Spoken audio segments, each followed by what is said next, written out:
You are tuned into my weekly talk radio TV show called Take My Advice. I'm not using it. Get balanced and get happy with Dr. Marissa.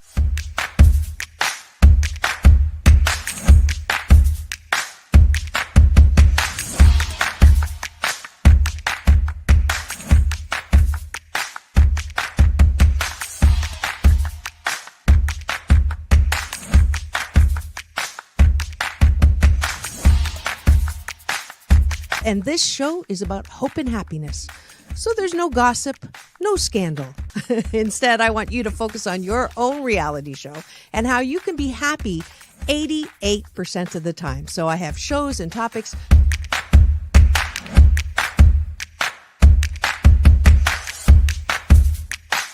Sunday, Monday, happy days. Tuesday, Wednesday, happy days. Thursday, Friday, happy days. Monday, Tuesday, Happy days. Wednesday, Thursday, Happy days. Friday, whatever. Happy days. What a day. I love you. I love you too.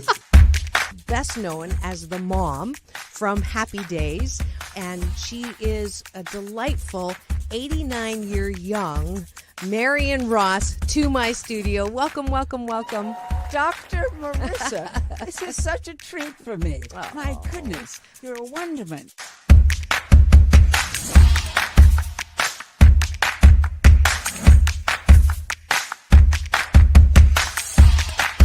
Which is exactly the kind of guest that I like. Those who have gone through life, good and bad, and then taken those experiences to alchemize them into the person they are now and doing good on the planet. I'd like you to welcome Corey Feldman. If you're grateful for it and you say right away, thank you, God. Oh, my God, it's so beautiful. I'm so blessed. Thank you, thank you, thank you. Then guess what? More good things will come to you. Does this sound familiar at all?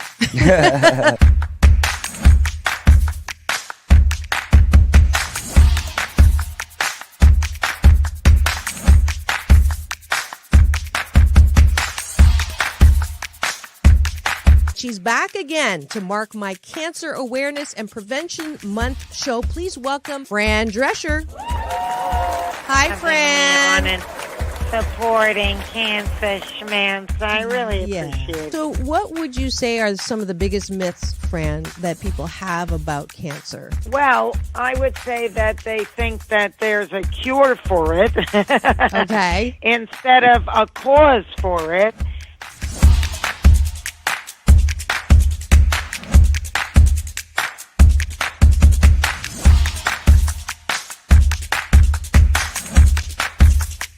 This is the first call-in show when I get to be Dr. Marissa, the kinder, gentler Dr. Laura. And people call in to get their life tires balanced and their critical thinking or their BS, their belief systems, smog checked.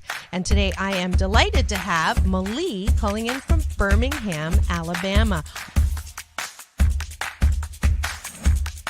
We could go 90 days and end up having terrible sex. And then you say, well, the relationship's not all about sex. Well, if I'm not getting great sex from you, then I'm going to get it from somebody else.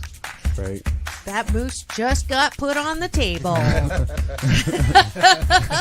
And I see Josh and Jim. I have to agree You're with Clyde. both nodding. Ramon's sort of half nodding because his wife's listening. But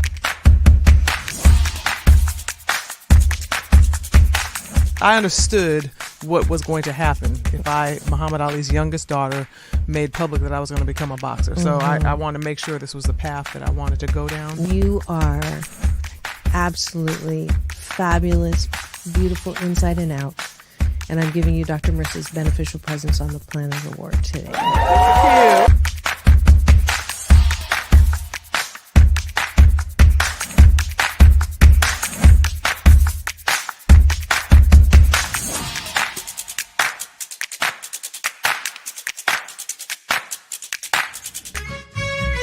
Just sit right back and you'll hear a tale of a fateful trip that started from this tropic point. When I go, I'm gone. Are you lonely?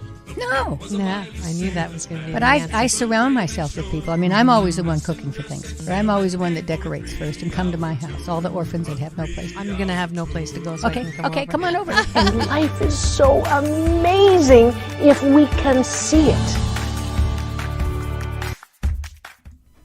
Jump off that exhausting hamster wheel and into balanced living with Dr. Marissa. Promise you joy in the mystery.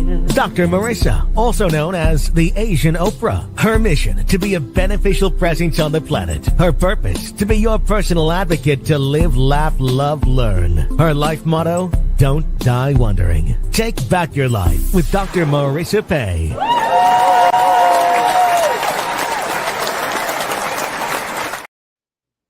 And welcome. You're tuned into Take My Advice. I'm Not Using It. Get Balance with Dr. Marissa, the morning show here on KCAA, NBC News, CNBC News, NBC Sports Radio Station, AM 1050, FM 106.5, and streaming everywhere. iHeartRadio, Spotify, Stitcher, iTunes, TuneIn, Amazon Music, Audible, T-Live, Rumble, Podchaser, Streaker, Spreaker, you name it, I'm there because there's so much bad news out there. I want to balance out bad news all the time with good news. And I want you to focus on your own reality show. So there's no gossip here, no scandal, no K words, no Kanye, formerly or now known as, because, you know, there is no, time is not a renewable energy. That's my newest thing. Once it's gone, it's gone. So it is my job. I'm on a happy 88 mission. 88 million more happy people in the next 8 years. So I have this show now for 607 consecutive weeks. This is show number 1084 or 85, I believe. And I'm so glad that you're still with me. And I'm really glad that I started this thing this year called co-hosting. And pretty much every week, every day of the week, I have a special co-host with special topics, and today is no exception. I have my newest co-host. His name is James Hawthorn, and let me tell you a little bit about him. He is an actor, host, film festival co-founder, and personal trainer. In other words, a true Angeleno. He dates regularly and relationships occasionally. That's his word. His East Coast roots, where he is right now, are intertwined with 13 years of LA living for a unique perspective on all things dating and relationships. Welcome back to the studio, James Hawthorn. Thank you very much, Dr. Marissa. I appreciate that. It's great to be here. It is. And where are you streaming from? We are coming at you from McLean, Virginia, a suburb of Washington, D.C., very rural. I've already seen fox and deer running around the yard. So something you don't see every day in Los Angeles. Definitely. And we'll use that as your first gratitude. Those of you who are new to the show, we like to start with breakfast with my guest or co-host called Take a Bite Out of My Gratitude Sandwich. That's what we're having for breakfast. It is a discipline that I would like you to adopt, again, to balance out all that bad news out there. So what are you grateful for? If you are streaming and on my free subscribe YouTube channel, please do feel free to put comments in. Frank sometimes pops in with his own gratitude. He is my great sound engineer who I'm grateful for. That'll be my first gratitude, to have someone support me at the studio. Hashtag COVID silver lining. I'm allowed to broadcast from my loving room where you are right now, and James is allowed to do that when he's with his family on the East Coast. That's my first gratitude. James? I am going to drop a huge bomb here. You guys are not going to believe this. All right. I am incredibly grateful for an airline. I am grateful for Alaska Airlines. I had the absolute best flight over here. They swapped me to another flight that was leaving an hour earlier, so I got to have dinner with Mom. They gave me a free fruit and cheese plate. They just gave me an exit row with a window. So I got to give props where props are due. Alaska Airlines is number one in my heart after yesterday and during the holidays, nevertheless. Wow. Was it just because they were being nice, or did something happen? I mean, they were just being nice. I was walking to my gate, and I walked by the gate for the other airport that's near me.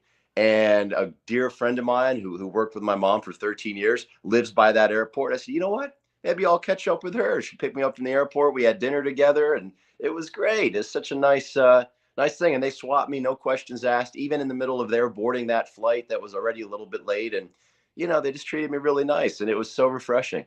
So unusual. This is for Alaska Airlines. We're going to need to get them as a sponsor now.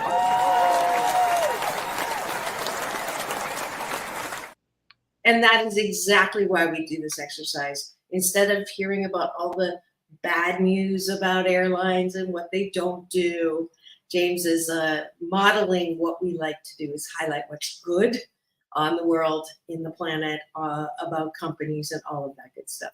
So I am grateful for waking up knowing that everything's going to be okay, no matter what. I love it.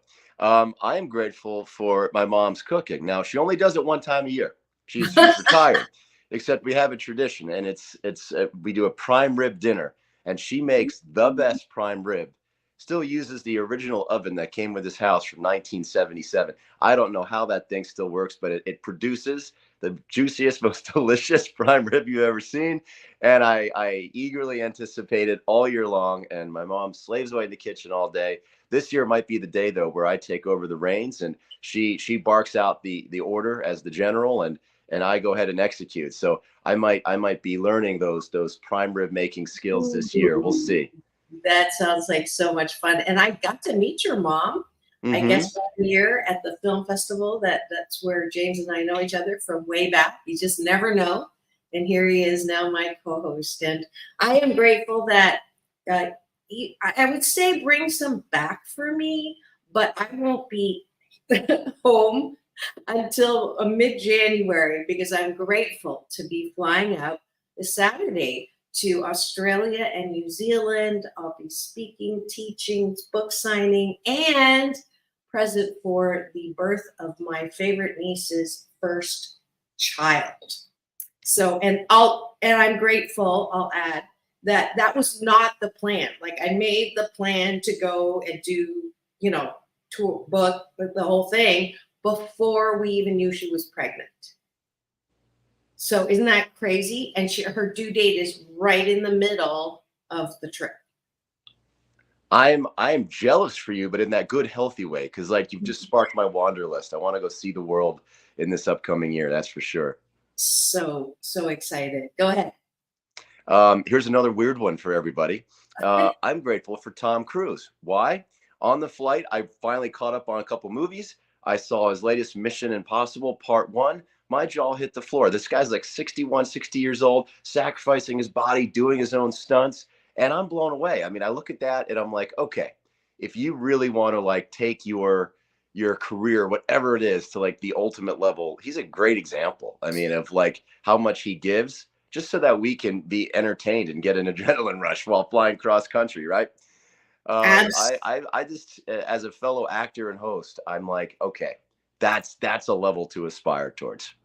Absolutely. And I've actually heard, I have not had the pleasure of interviewing him, but like John Travolta, who gets a lot of bad press, Tom Cruise gets a lot of bad press.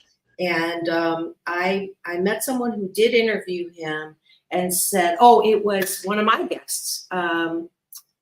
Forget the name, but they are like 25 years. They're in the Radio Hall of Fame. They're also Mark and Ken.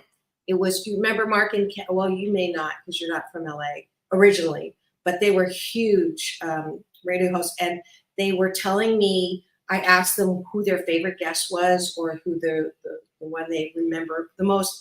And they said, Tom Cruise came in versus Mel Gibson. Mel Gibson came in with his entourage, not very friendly, not, just sort of came in, did everything, and then left. And he said that Tom Cruise came in and he had like a whole host of people lined up when they found out he was in the building, and he did not leave until he had greeted or signed or said hello to every single person in the hallway that had come and lined up, like 70 people. And he was gracious, didn't come with a bodyguard entourage, all that. He was just himself. And that made an impression on me. So yeah, not only he is really great at his craft, he's a good person too.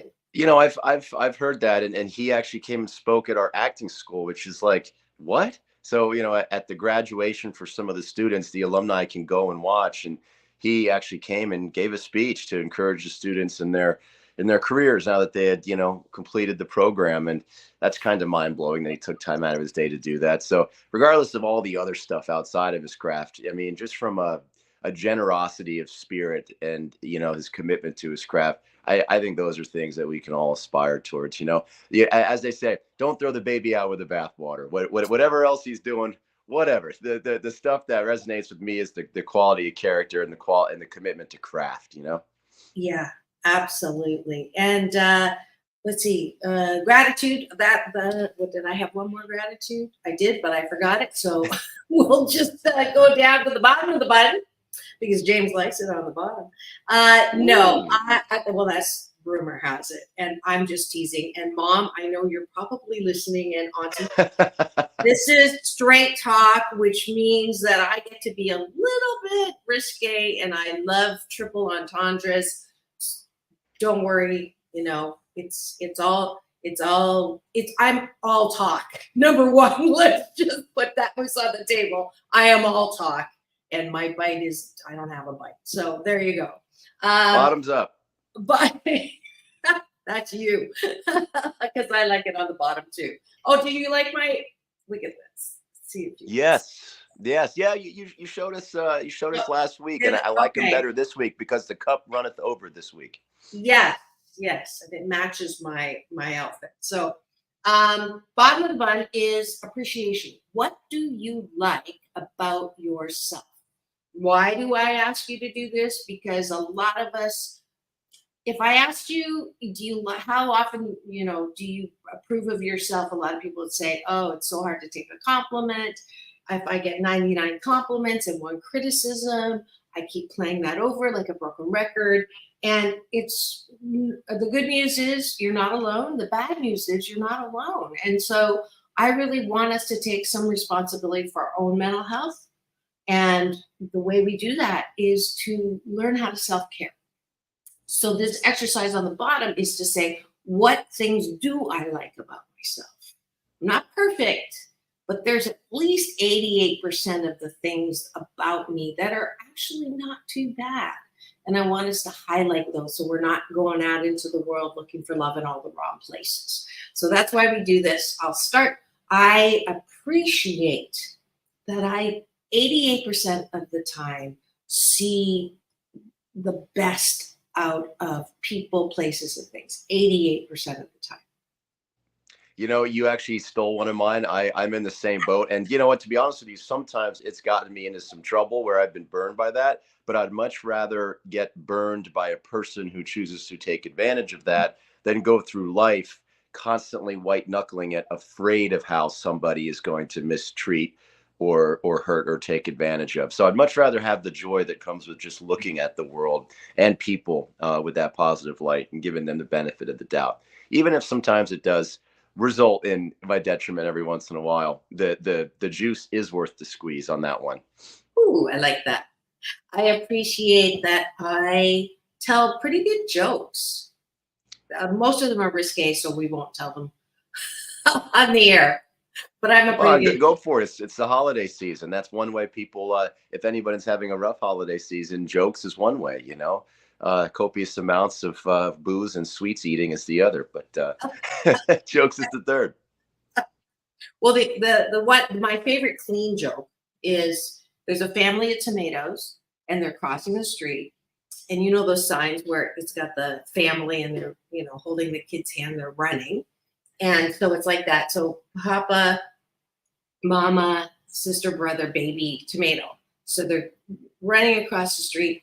And just as Dad turns around and sees the a truck run over the baby tomato, he says, "Catch up."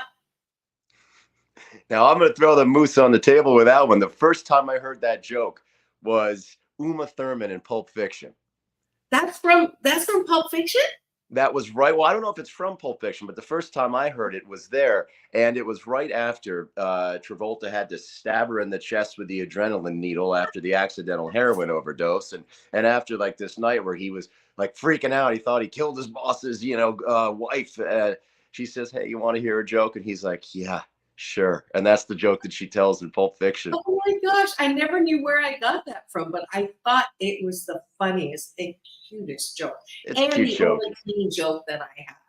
All right. What do you like about yourself, James?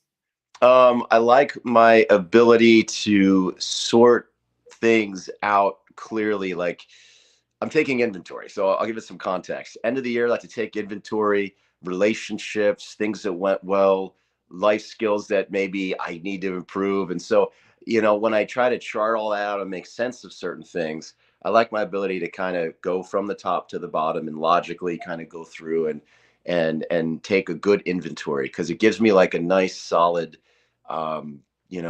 jumping off springboard to jump off and do better in the following year. So I like my ability to do that. I was doing some this morning, actually. Oh, cool. And we're going to be doing some of that on the show today. Yeah. And that's the topic that James picked. But let's finish off breakfast and then we'll jump into that. Last appreciation. I appreciate my ability to act on my own behalf. Sometimes I'm pretty hard on myself, or I think there's something wrong. I had a discussion after my guests on Tuesday, who were experts on sexual intimacy, spirituality, and I was pretty bagging on myself they were kind of surprised. They're like, wow, you really, live out loud. And I was critical of myself. And, afterwards she's like, well, you could work on this, you could work on that. And after that day, I realized that once again, I am like way too hard on myself. Like I'm okay. Like I'm really okay. And there's nothing wrong with me, but that habit to see that there's something wrong with me, or I need help with this, or, I don't know about that. Not to say that I don't have things to learn, but I'm so quick to take something that I don't know and automatically assume that I don't know what I'm doing, or I don't know who I am. And, I don't need to fix that. There's nothing to fix there. And, I feel good just saying that, because I'm really practicing what I teach. Take my advice, I'm not using it. And allowing myself to be okay. I love that. I mean, the journey is the thing. You don't, just because we might not be as good at certain things as we ultimately want to be, giving yourself permission to be okay with where you're at is huge. There was this saying that a friend of mine taught me. He's a swim coach, and he picked it up from another swim coach. It goes, well, he says to the team after a tough, meet loss, says, well, we ain't where we want to be. We ain't where we ought to be, but we ain't where we used to be, and we ain't where we're going to be. And I think that just pretty much encapsulates life in a nutshell, no matter what trait you're talking about or what it is you're working on. Yeah, I'm going to break that down because I want to remember that. While you do that, I'll finish off the appreciation if you'd like. Go ahead. Yeah, for me, it's I'm just really glad that I'm not a shy person. I was talking to a friend of mine who's very shy about approaching girls at a bar. He doesn't know what to say, what to do. And I have no problem walking up to anybody and saying anything to them.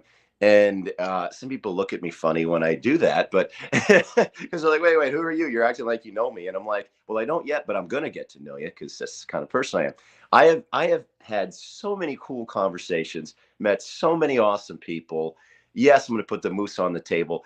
Have had lots of great sex because of my ability to just walk up to people and say, hey, how you doing? What's going on? And, just talk to them, So I like that I don't have that shyness affliction. And I'm grateful for my parents. When I was a little kid, they used to always take me out instead of leaving me home with babysitters. So they taught me how to be an adult and not be afraid of, how to approach people. And they always wanted me to be well-mannered, but the most important thing is they wanted me to speak up. Good. And you do that. And it's a wonderful quality to have as my co-host on Straight Talk with Dr. Marissa and James Hawthorn. Sorry about that. Well, one of the things about being at your mom's house is sometimes the phone rings, but we'll No keep worries. the interference is few and far between. Yeah, no worries. Did I get this right? You ain't where you want to be. You ain't where you ought to be, but you ain't where you were, and you ain't where you're going. But you ain't where you used to be. Ah, Instead of were. okay. You want to stick with that format, right? Yeah. But you got the gist of it. I got the gist of it. Good, because I like that. Because again, it is so important to be okay where you are. It reminds me of a saying, I think it was Meister Tolle, who said there were the 3 words that are the secret to happiness. There's 3 words. What do you think they are? You know, when people say love or joy or peace or I love you, it's actually one with life. If you can be one with life wherever you are, exactly where you are, you can be happy, because then nothing's going to rock your, happiness boat. Or as they probably say in Texas, be where your butt is. That's cute. All right, and that's it for Breakfast with Dr. Marissa and James Hawthorn. We are here just having a great time this morning, kind of chillaxing in loving rooms, East Coast, West Coast connection. And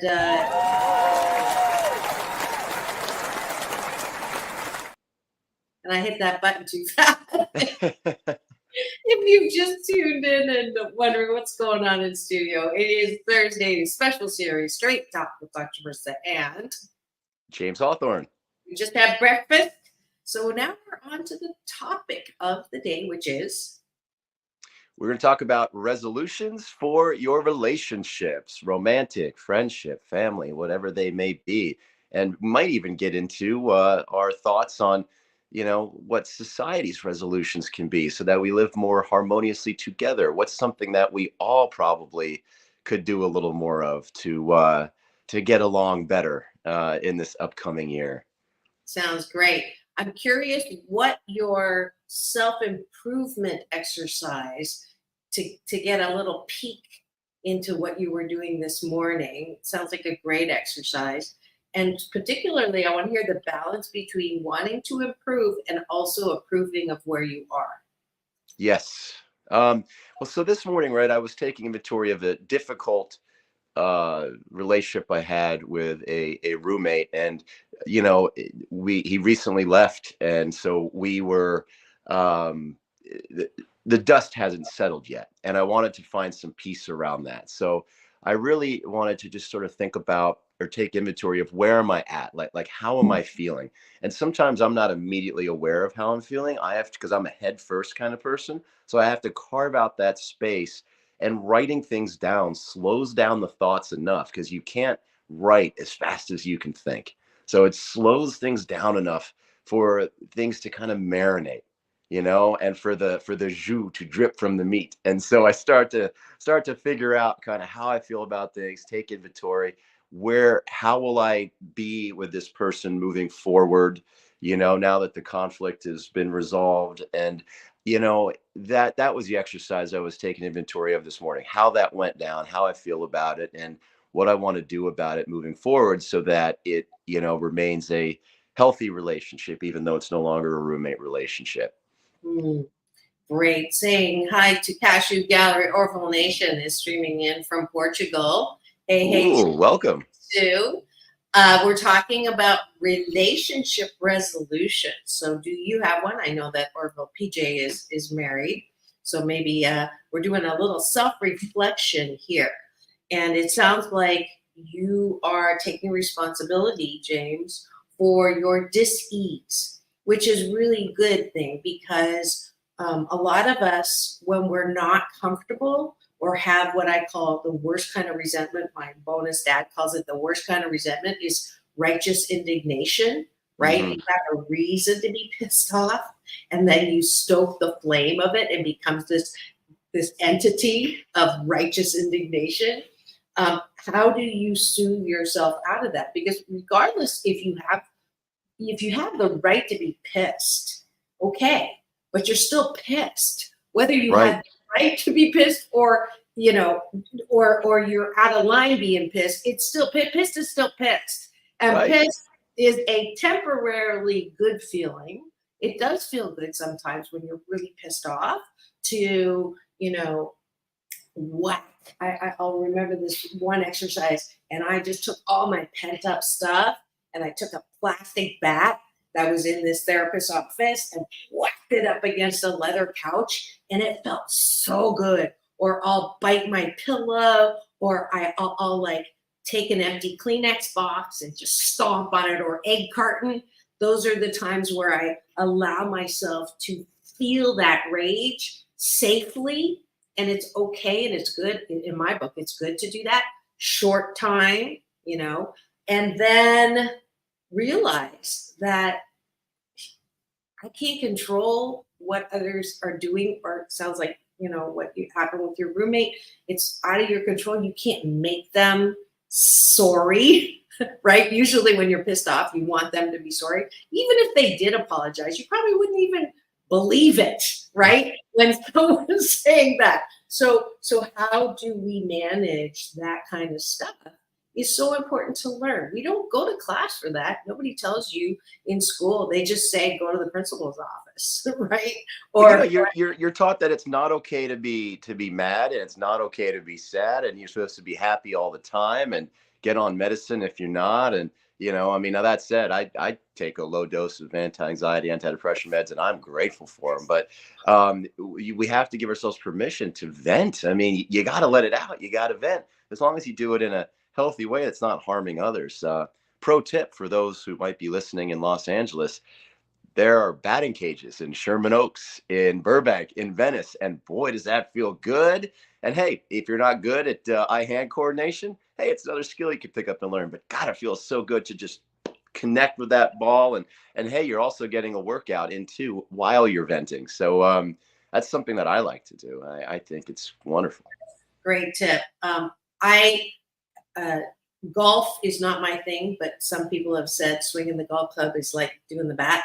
I played tennis, and that used to, although my hips don't lie now, I've had 2 hip replacements, so I don't do high impact anything, but I will do stairs, and I'll stomp on the stairs with the person's face on the step. And that is a safe way for me to release that.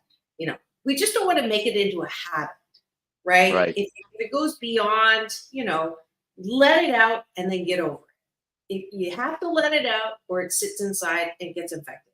But once you let it out, don't keep, you know, it alive by calling someone and talking about it, even journaling. You know, sometimes it's not good to keep hashing it out, either writing about it, staying up till 3 a.m, writing a letter, or whatever. Just let it out and then let it go. Let it go. Yeah, that's my favorite theme song. Staying busy. Like, once you get it out, stay busy, because, you know, they say idle hands are the devil's playground. Well, in this day and age, I think it's idle minds. So, you know, stay busy. Don't let that thought cycle keep going, keep spinning. You know, once you let it out, staying busy is not a distraction anymore. It's moving on. Yeah. Being productive. Yeah. It also helps with what I call the strategy, the art of neglect. Some things are just better left unthought, right? That's true. Unsaid or unthought. If you stop thinking about it, you'll stop thinking about it. But if you keep thinking about it, you'll keep thinking about it. Ooh, that's new. Well, one of my COVID projects was therapy. I hadn't done any talk therapy in a really long time. I was sorting through a relationship that had me all kind of messed up. And I felt like, you know what, I could really look under the hood and see what's going on, because it's been a minute. And how did I know when I was done with therapy? When talking about it felt like pulling teeth, whereas it used to feel like a venting release. And that was, I think, my signal to myself that, okay, already, you did it. You unpacked it all. Now it's good. Just do the yard sale and move on. You unpack the attic, Now put it out in the yard and ship it off. And that's exactly why I purposely chose not to go into traditional therapy, traditional, as a psychologist, because of the BS belief system that it's a lifetime of work. I'm not saying all therapists like that, but I had a guest, Marissa Peer. We get introduced with the wrong introduction sometimes when we share a stage at events, but her rapid transformational therapy is exactly my alley of happiness coaching. Like her modality is very focused, very lasered. You don't have to spend, 10 years working through something. What happened to you, which happens to 7 out of 10 of us, was horrible and you had nothing to do with it in the past. So quit beating yourself up about that, or trying to make someone do something different or apologize for what was done. But it is your responsibility whether you drag all that crap, oversized baggage, into your economy seat or into, first class to project into the future. That's on you, right? Right. Well, once I had the breakthrough that I didn't have to do that, and we got to that place where, it felt true, organic, and real to let it go. And once I had truly had a paradigm shift, forgave myself for things, forgave others for other things. Once that happened, the work was done and it was time to get on with life, Yeah, such an important thing. So a resolution around this for relationships. And I'll do a practical application. If there is a betrayal of trust, if there is a disappointment on expectations, if there is a perceived or real rejection. So how long are you going to have that, noose around your relationship? If you cannot let it go, then maybe that's not the relationship you want to be in. Because if you're constantly, being reminded because you remind yourself, right? I had a guest on Todd Krieger, and the topic was, can you forgive someone after they've cheated on you in a relationship? Certainly no one wants to cheat. Why get married if you know you're going to cheat? But cheating happens. Betrayal happens. Abandonment happens. Disappointments happen. Can you let stuff go, right? In a relationship, that would be part of a resolution, is that, if something has happened and you're continually mad and bitter about what happened and you can't let it go, maybe the resolution is, this next year, I'm going to purposely decide that they've done enough apologizing, you've done enough suffering from what happened, and now it's going to be a new lease. We're starting in new terms. We're going to see how this year goes without bringing that up again, or blaming, or shaming, or saying to yourself, if I was good enough, he wouldn't have done that. That is bullshit hockey. We cannot control what people do. We can control how we react to what people do. Right. That's it. And I think that helps with forgiveness as well, and not taking things personally, because you can't, sometimes we want to be treated in a certain way, or we need something so bad that without even being aware of it, we can manipulate the other person, trying to get them to behave in a way that suits us. And that is such a fool's errand, because then the other person feels, toyed with, and we're doing something that we really should have no control over. I like to really give people now, as I've gotten older, give people free agency and just see what they do, and because I really want to see what comes back to me with a total hands off. And, that lets me really get to know who they are, I think, in a more intimate way. So it's, yes, I know what I need and what I want. And I think it's important to stay in touch with that, but to not try and affect that in another person, I think, is the line. For me, I know that one resolution I have is to try and give, people my heart in a very open way, because that's something for whatever reason. And this maybe the next time I go to therapy, we'll keep unpacking it. Trust issues. I want to allow people, permission to hold my heart, and whatever they do with it is fine. My heart can take it. I can handle it. So reminding myself that I can handle anything. So why not give, whoever I decide I want to date next, why not give them the privilege of holding this precious thing? Because I think that's how the deepest love can grow. I believe that to be true. And I would like to give myself a chance to feel that and experience it. So you know how the saying goes, dance like no one's watching, love like you've never been heard. And there's a third one, laugh till you cry. I don't know, but that's the idea. That's probably my biggest resolution going into this year for me. That's a great resolution. I don't know if I'm there yet, but I will absolutely support you in, I say often, no one can break your heart. When people come to me and say, my heart was broken when I was 18 or 16, and it's like, you now have 40 years of relationships that have, been derailed because of that thing that happened to you when you were 18. Like, that is such a, really, no one can break your heart. It may feel like it. I'll give you that. It may feel like that, but it's your heart, and it is strong, and it is resilient, and it is growing, and it is part of your balance-centered self. And if you can take that chance to put it out there, regardless of potential rejection, potential, upset, potential pissed off, potential perceived trampling. Again, nobody can really do that unless you participate in that. If you leave it there to be trampled and you think it's been trampled, then it's trampled. A belief is a thought you just keep thinking. So Thank you. I mean, I think the framing of it is so important, because it's one thing, you hear the expression, oh, you got to protect your heart first. You got to guard your heart. Well, that's a defensive stance. What if instead it's a positive thing where you say, no, I'm going to love myself enough so that I can be free and open with my heart. And then if my heart hurts because of the bad deeds of somebody else, I'm okay, because, I honor my truth. I love myself.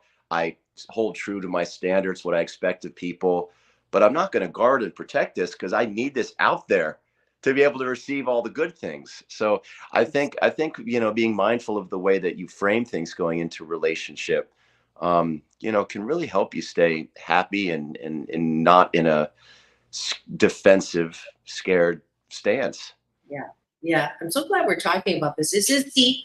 If you've just tuned in and you're wondering what's going on in studio today, this is Take My Advice. I'm Not Using Get Balance with Dr. Marissa, the morning show on NBC News Radio, KCAA, celebrating 25 years, home to the Asian Oprah, and the station that leaves no listener behind. And it is Thursday, so we have our very special series called Straight Talk with Dr. Marissa and James Hawthorn. And you can tune in right now. If you're driving, please do not go and start chatting. But once you land, go and free subscribe to my YouTube channel, which is now hit that milestone over 2,000 subscribers, thanks to Orville Nation's encouragement. And we're over 303,000 views now. I think 304,000 actually. So very grateful for that. We're talking about resolutions for our relationships, and pretty much it's about ourselves in a relationship. And I think the most important thing that I've heard from James today is that ability to put your heart out there. I'm good at knowing I can't break, my heart won't be broken, but I'm not so good at actually wanting to put it out there. And I think my process this year has been so, flashlighty on how my BS, my belief systems about relationships, and in particular, I'm a student of Abraham Hicks, law of attraction, and he/she will agree with what you're saying around I was getting caught up in, okay, I like this, I don't like this, I like this, I don't like this. And so as soon as someone shows me something that I don't like, I go somewhere else.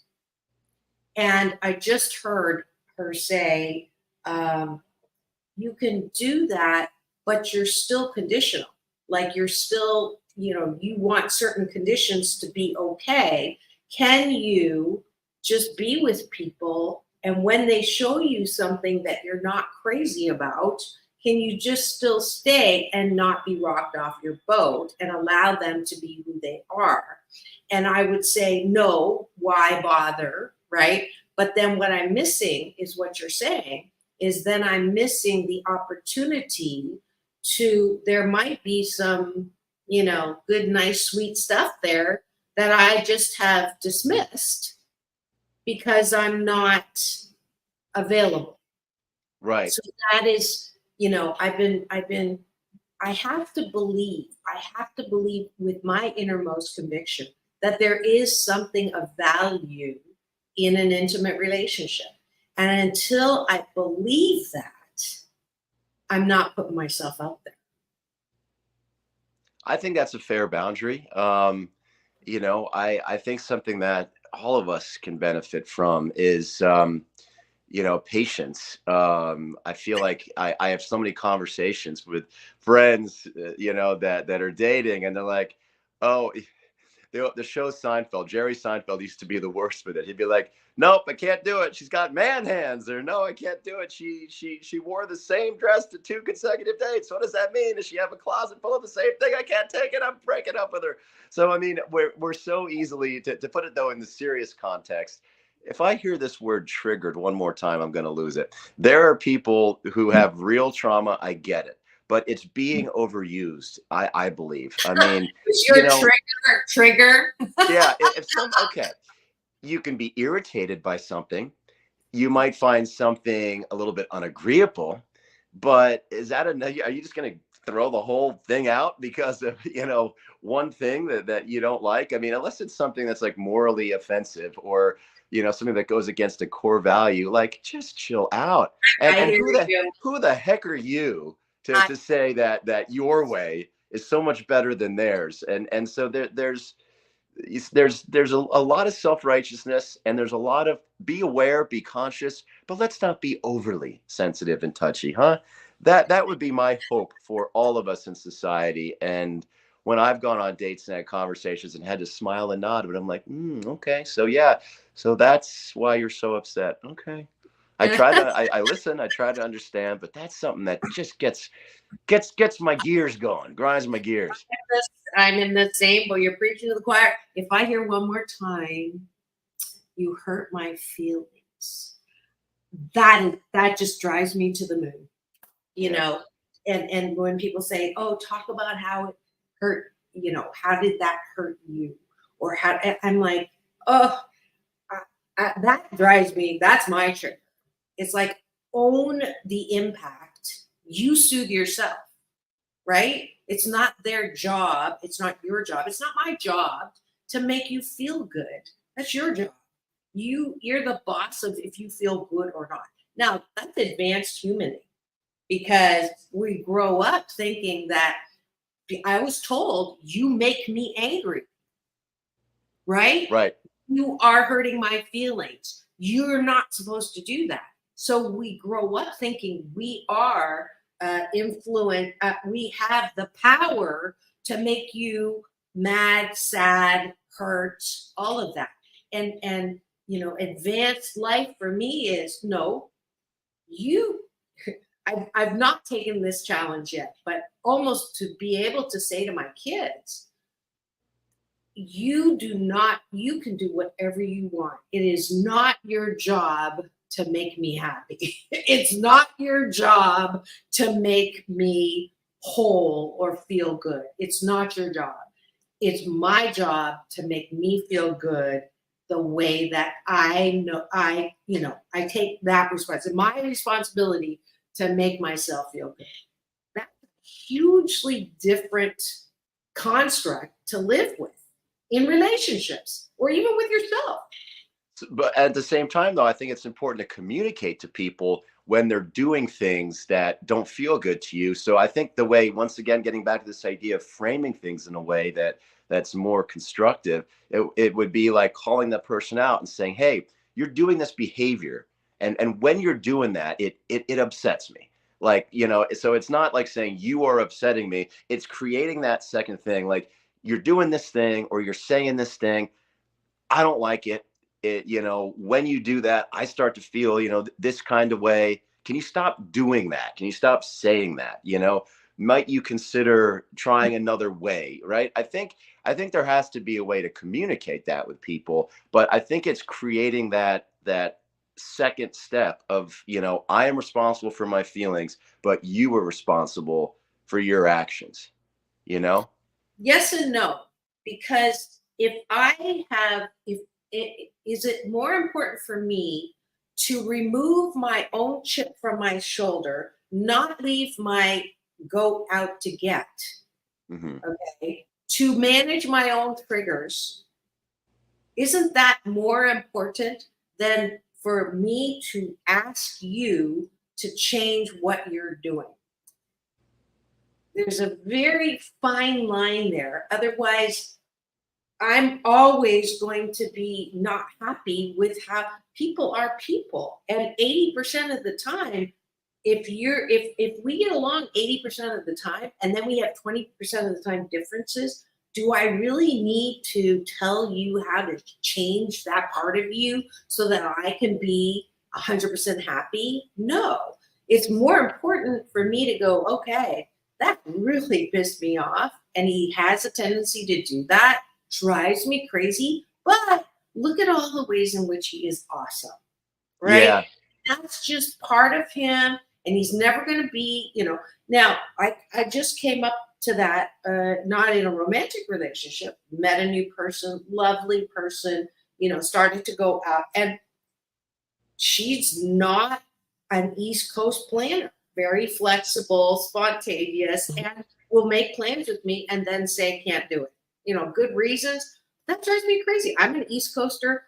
Time is a non-renewable energy. I have things that I have planned. And so I got mad at her, but instead of dropping her, which is what I usually would do, is go, okay, that's just, there's other benefits of the relationship that I'm going to focus on and not take it personally.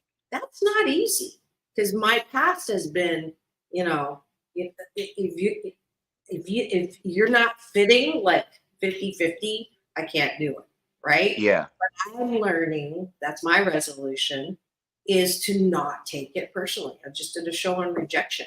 There's a part of me because of how I grew up.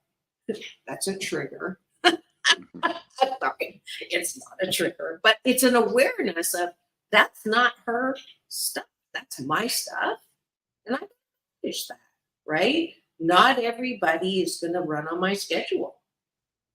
Now, I certainly agree with taking responsibility and making sure that you're not acting out of a chip on your shoulder.